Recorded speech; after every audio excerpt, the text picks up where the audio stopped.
According to Reuters, as of September, Israel's ground and air campaign has killed more than 41,500 people, with the majority of identified victims being women and children.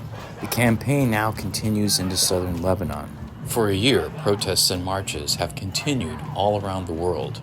In Los Angeles, nearly 24 student groups from 22 colleges and universities have joined the Palestinian youth movement. As these students continue to mobilize, they understand that their fight is not only against their universities, but against the state and against Zionism and imperialism as a whole.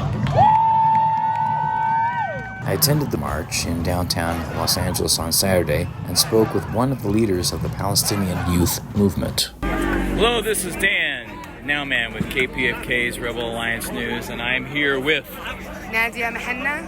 And Nadia, you are here today at the 1 year of genocide and 1 year of resistance rally in downtown LA today, and you represent what group? The Palestinian Youth Movement. That's awesome. And how many people would you estimate are here today? For sure in the tens of thousands. We had some drone footage, so we'll be able to get more accurate numbers after we look back at that footage. That's fantastic. So what are your feelings now, where we are now, and looking back and going forward? Yeah, we are here, like you said, to commemorate the 1 year of genocide, 1 year of resistance. Our people in Lebanon and in Palestine have remained steadfast. They've been subjected to collective punishment simply for refusing to lay down under the heels of the Zionist entity and die quietly. We're here today ultimately because we know it's our responsibility to create a crisis within imperialism and the political establishment. The people here know that the ruling class do not support or work in their interests.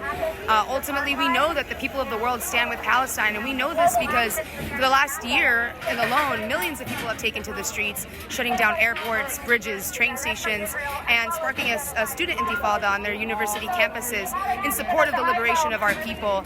Ultimately, we are here today not only to demand an end to the Israeli aggression in Palestine and broadly in the region, but also to demand a full arms embargo, because we know that a ceasefire cannot happen without an arms embargo against Israel. And the president just has to make a phone call, and in 5 minutes we could end the shipments to Israel. Just like that. Yep, exactly. So when we see our elected officials talking about a ceasefire, we all know that that's hearsay, and that as long as we continue to ship weapons to Israel and use our American taxpayer dollars to fund this genocide, that there will not be an end to the slaughter of our people. And the connection also to the rest of the wars in Yemen, and of course, the Houthis that have been very brave, but also there's Ukraine, there's also Syria. Yes, all of this is in Lebanon. It's all connected, and many of us have known this. So how do you suggest bringing the broader message to the American people so that we even have a greater majority to address it? I think it's important to recognize the imperialist ties between our elected officials and the state of Israel. It's important to note historically that this did not begin on October 7th, that the people of Gaza have been subjected to a 17-year-long siege by land, sea, and air, and the people of Palestine broadly have been under Israeli occupation for 76 years. And actually before that, actually. Yeah, right? The British occupied Palestine before the Zionists took over. So yes, it's important to recognize those ties and to know that our police forces here are trained in Israel, and to know that what we see happening in Palestine can easily happen here in our backyards at any given moment. And that's why it's important to be organized, to mobilize, and to continue to echo our demands for an arms embargo, for a ceasefire, and to put an end to the slaughter.